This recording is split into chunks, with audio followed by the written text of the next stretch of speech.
LuAnne Ford here, back with Food with the First Lady from Northeast Mississippi Community College Nutrition Center.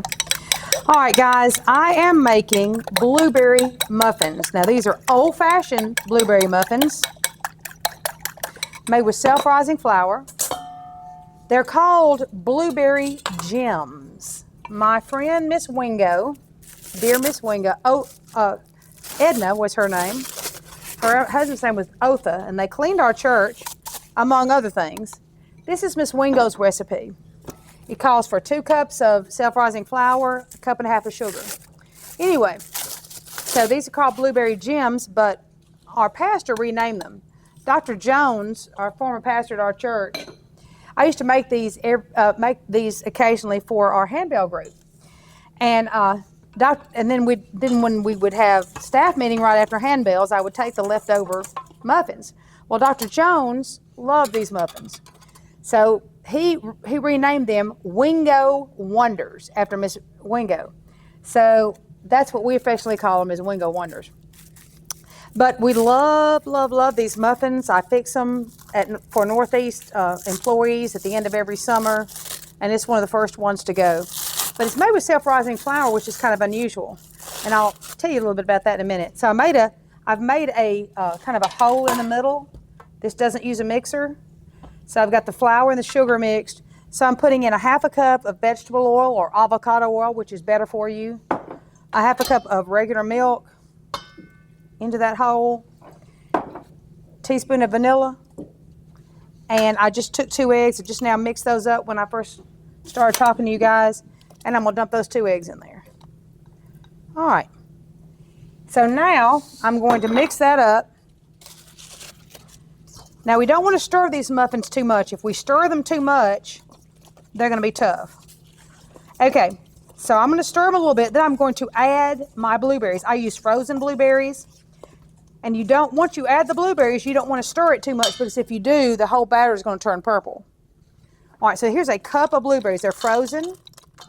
Ricky's mother has blueberry vines on her, using my fingers again, blueberry vines on her, at her house.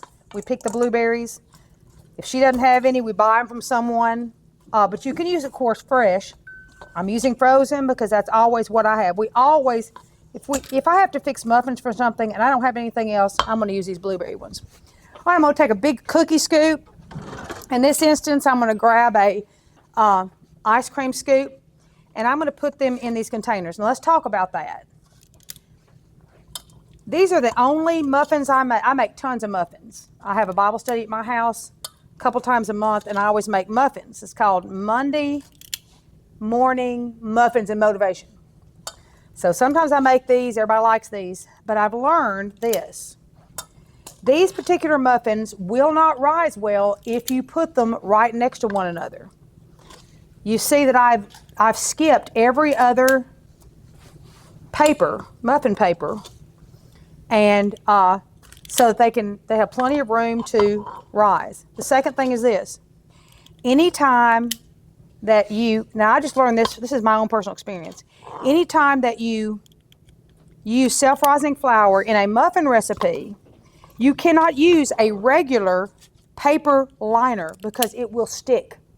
Now, I have no idea why. Like a regular cheap paper liner that you buy at the store, you have to use a foil liner, which you can also buy at any store, or these tulip. These are called, we ordered these from Amazon. These are called tulip liners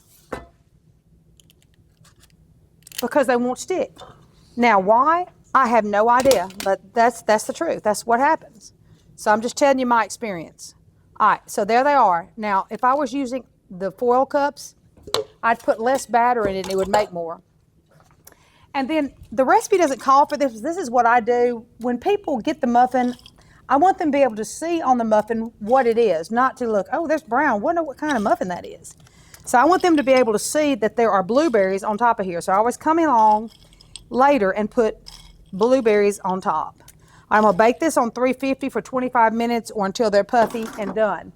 Now, if I had it with me, which I don't, I'd take sanding sugar. or regular sugar, I'd sprinkle on the top and it will make the tops glisten a little bit.